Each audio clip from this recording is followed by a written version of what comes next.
Omunnyo gwa leero tugutandise ne Ministry y'ebyenjigiriza ng'eri mu nteekateeka okubeera nga ebaga ebbaga eppya erya Education Policy mu nkola ey'okutumbula ebyenjigiriza by'eggwanga.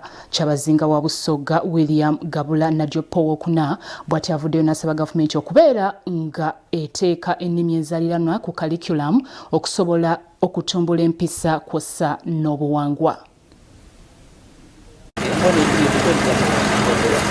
Oluvannyuma lw'ensi yonna okukyuka mu nsonga eziwerako omuli ne tekinologiya okukula buli lukya, Minisitule y'ebyenjigiriza yakizuula nga Uganda yeetaaga okubaga etteeka eppya erya Education Policy erinaalungamya ebyenjigiriza mu ggwanga. Mu mwezi ogwokutaano omwaka oguwedde, Minisitule y'ebyenjigiriza n'emizannyo Janet Kataha Museveni yatongoza akakiiko aka Education Policy Review Commission akakulemberwa Retired Colonel Amanya Mushega okuddamu okwetegereza ebyensoma mu ggwanga. Akakiiko kasisinkanye Kyabazinga wa Busoga William Gabula Nadyopo owokuna baminisita aba Busoga n'abalala abakwatibwako ebyenjigiriza okufunamu ebirowoozo ku nsonga empya Uganda gye yeetaaga. Mu nsisinkano eno Kyabazinga asabye gavumenti okuteeka essira ku kusomesa ennimi enzaaliranwa mu curriculum empya. If you continue pursuing and including Busoga within the curriculum, the education curriculum, in order to preserve our culture, make it easy for us to teach the young generation what is supposed to be done, and of course to guide them, counsel them, such that we can have a fruitful society, given the number of the youth.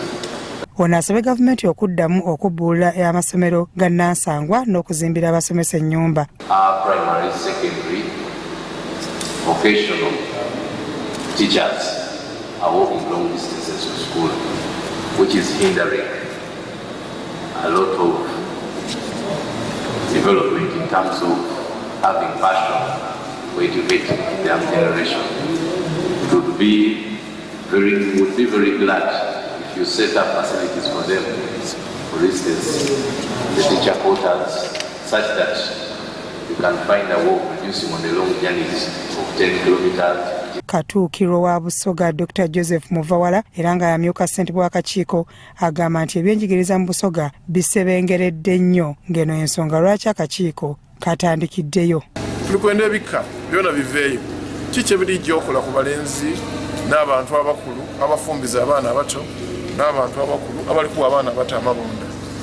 Kuba ebyendegereza n'ebyendega mu Uganda birina kukyuka mu ife. Lwaki watandikira Busoga okusoka nte zeena ndi mukulu mu katika tebalina okwenda ebintu byedde Busoga era mpulizibwa.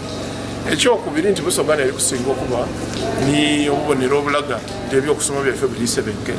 Agnes Asilo okuva mu kakiiko akowodde abantu bonna abalina endowooza eyinza okugasa ekitongole ky'ebyenjigiriza okuvaayo bayambeko. Ebirowoozo ebikuŋŋaanyizibwa akakiiko kano byakukozesebwa mu kubaga etteeka eppya erinaalungamya ebyenjigiriza.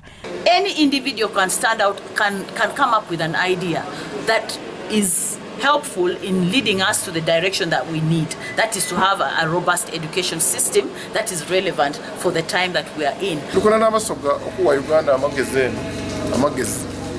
Byamunyirwa Ivan Lammeka, Crossroad TV, Omunnyo.